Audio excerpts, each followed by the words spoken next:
Hello everyone, what's up? It's me again, Junkmaster3, and yeah, I know this video is a little bit delayed, but that's how it goes sometimes. This is going to be the top 5 of the month for the month of August, and also I think I did mention in my previous update video that I still have sub lists to go through on my IMDb page that I haven't made a video of yet, like the top 10 lists that I haven't made publicly or anything like that. So that's the reason why I haven't uh, yeah, I just want to make the video before I make those lists public or whatever. Otherwise, it's just, the video seems pointless. But well, now I'm just mumbling on about different things. Now let's get on with the video. God damn it. Uh, at number 5, we have the film Scalpel, which is directed by the same guy who directed Blood Rage, which is a really entertaining and cheesy slasher film from the 80s.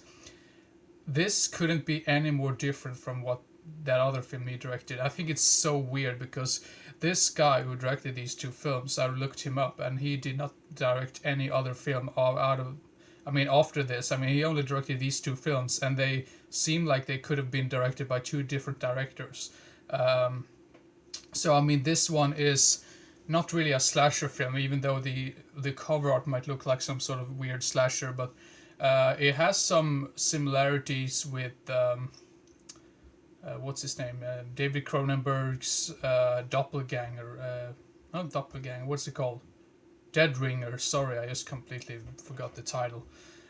So yeah, it has some similarities with that one, and I would also say it has some similarities with Blood Rage the whole thing with the twin thing, because it's basically about this doctor that has, I think his daughter is pretty much missing, and he just wants to get the money inherited from her. I think it's someone in the family. I think someone died, and of course he finds this other girl who looks nearly identical to his daughter, and she pretty much just tries to play the daughter because this girl was actually in an accident. So this doctor is also like a surgeon. So he pretty much put the face of his sister onto this other girl. Now, not really going to spoil anything else, but it's a very strange and very creepy film in general. I wouldn't say it is creepy in the terms of like gore or like blood or anything like that. This is a very suspenseful horror film with some drama elements to it as well. So yeah, I really enjoy this film. So yeah, Scalpel at number 5. And then at number 4 is a film that I think is considered a classic nowadays. Took me ages to watch this. I've had it in the collection for quite some time, so I just felt I really need to watch this now because, yeah, I've had it forever. So yeah, the film is Angel Heart with Mickey Rooney. What's his name? Mickey Rooney, another actor, Mickey Rourke, and Robert De Niro.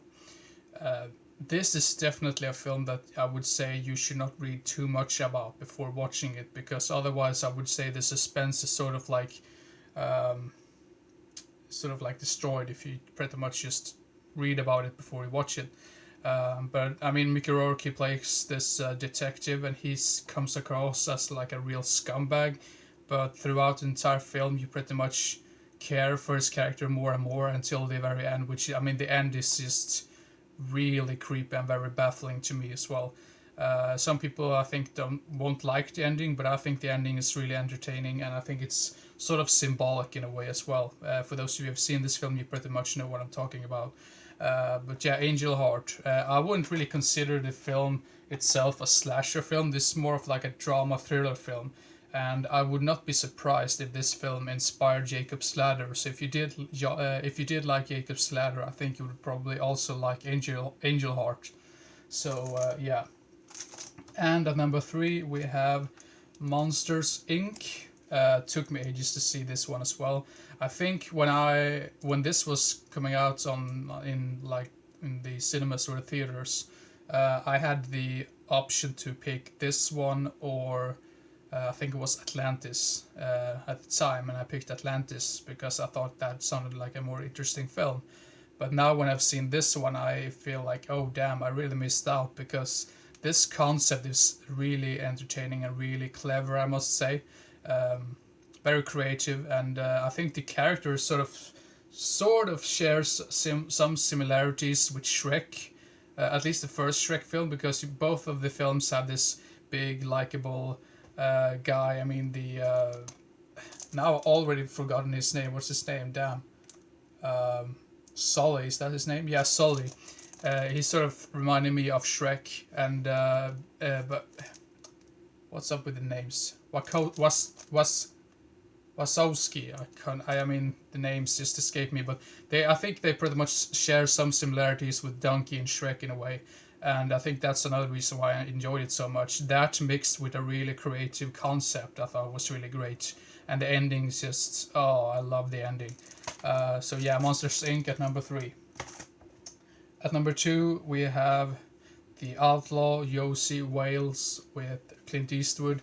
This has to be one of my new favorite Western films with Clint Eastwood. I mean, if you don't count the spaghetti Western trilogy by Leone, this is definitely one that I could just throw in there as a fourth film to watch, because this is definitely up there with those other 3 films.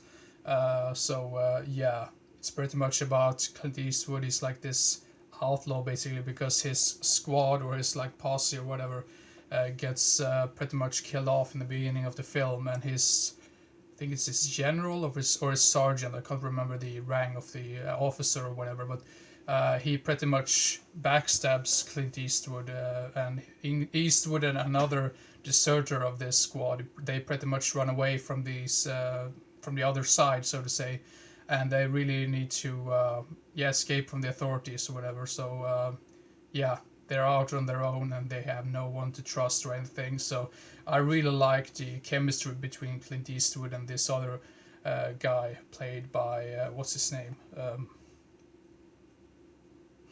Now I can't remember the name of that particular character, but I really like those two.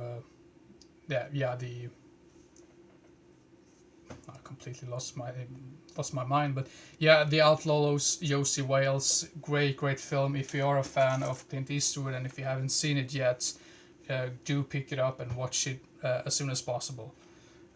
So the number 1 for the month of August is going to be The Untouchables. This is another one that I've been told that you need to see this, you need to see this, you need to see this.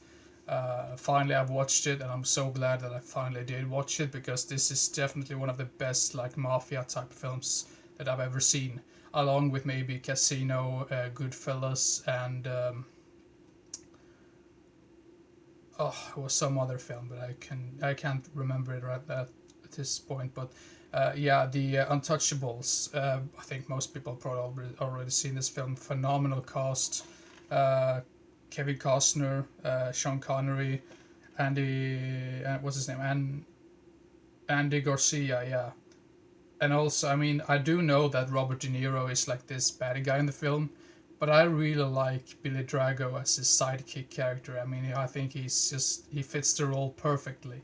After this film, it just feels like Billy Drago just appeared as that type of character in this entire career or whatever. So.